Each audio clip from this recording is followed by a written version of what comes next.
પેમેન્ટનો બનાવટી સ્ક્રીનશોટ મોકલીને 50થી પણ વધુ વેપારીઓ સાથે છેતરપિંડી કરનાર ગઠિયાને સરખેજ પોલીસે ઝડપી લીધો છે। બોપલ આંબલી રોડ પર પડદાના કાપડની દુકાન ધરાવતા વેપારીને ત્યાં એક યુવક આવ્યો હતો અને 40,000નું કાપડ લઈને પેમેન્ટ કર્યાનો સ્ક્રીનશોટ બતાવી નીકળી ગયો હતો, પરંતુ વેપારીના બેંક એકાઉન્ટમાં પૈસા જમા ન થતાં તેઓએ પોલીસનો સંપર્ક કર્યો હતો। ત્યારે સીસીટીવી ફૂટેજના આધારે પોલીસે રુશિલ શાહ નામના આરોપીને ઝડપી લીધો હતો।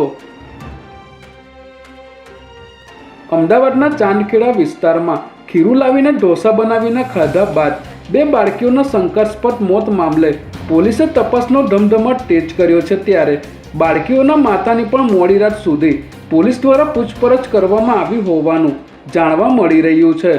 જોકે માતાની શારીરિક સ્થિતિ હજી પણ અત્યંત નબળી હોવાથી પોલીસ હાલ કડકાઈથી પૂછપરછ કરી શકી ન હતી। ત્યારે પોલીસનું કહેવું છે કે પૂછપરછમાં કંઈ નહીં મળે તો બાળકીઓના માતા પિતા અને દાદા દાદીનો લાઇ ડિટેક્શન ટેસ્ટ કરવામાં આવશે। અમદાવાદના ઇન્ટરનેશનલ એરપોર્ટ પર ફરી એકવાર ફ્લાઇટના શેડ્યુલ ખોરવાતા મુસાફરોએ ભારે હોબાળો મચાવ્યો હતો। પ્રાપ્ત માહિતી મુજબ કુલ 15 ફ્લાઇટ મોડી પડી હતી, જેમાં શારજા જતી સ્પાઇસ જેટની એક મહત્વની ફ્લાઇટ રદ કરવામાં આવી હતી, જેને કારણે મોટી સંખ્યામાં મુસાફરો એરપોર્ટ પર અટવાઈ ગયા હતા। ત્યારે ટર્મિનલ પર ફસાયેલા મુસાફરોએ ભારે હોબાળો મચાવ્યો હતો।